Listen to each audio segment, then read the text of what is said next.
O senhor revelou em depoimentos à Justiça que tentou obstruir investigações da Operação Lava Jato e interferiu na apuração de outros casos a mando do ex-presidente Lula e da presidente Dilma. Eu pergunto, por que o senhor não se recusou a fazer o que Dilma e Lula queriam? Quando eu fui para a liderança do governo, eu estava assumindo num momento muito difícil para o governo. E como toda a missão que eu efetivamente encampo, eu procurei fazer o melhor. Tanto é que no período em que eu fui líder do governo no Senado, nós, as jornalistas todas que acompanham, jornalistas, nós não perdemos uma votação no Senado. E, evidentemente, até por esse espírito de trabalhar por um governo, esse espírito de trabalhar numa missão para que o governo desse certo, eu efetivamente passei dos limites. Inclusive, publicamente, pedi desculpas ao povo brasileiro, ao povo do Mato Grosso do Sul, porque alguém com a história que eu tenho, alguém que não teve nenhum processo até hoje, é só levantar o meu histórico, eu nunca tive processo nenhum. Nada, zero. Sempre fui ficha limpa.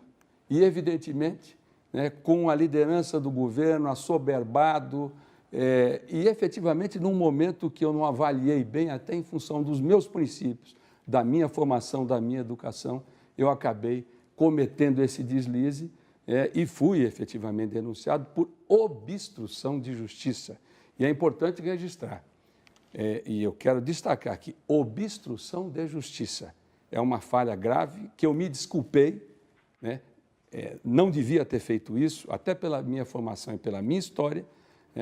Agora, não fui denunciado por roubo, por desvio de dinheiro, por conta no exterior, isso não.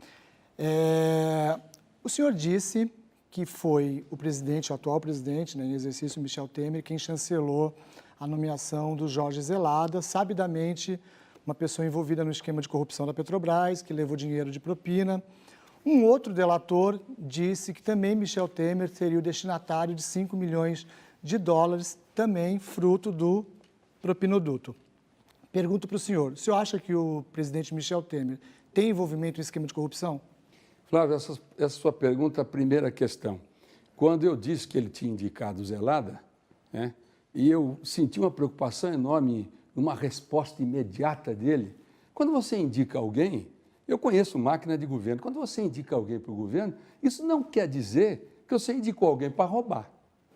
Então, eu fiquei surpreso com a reação. Às vezes você indica uma pessoa que tropeça. Lamentavelmente, isso acontece nos governos. Todos vocês aqui conhecem isso muito bem.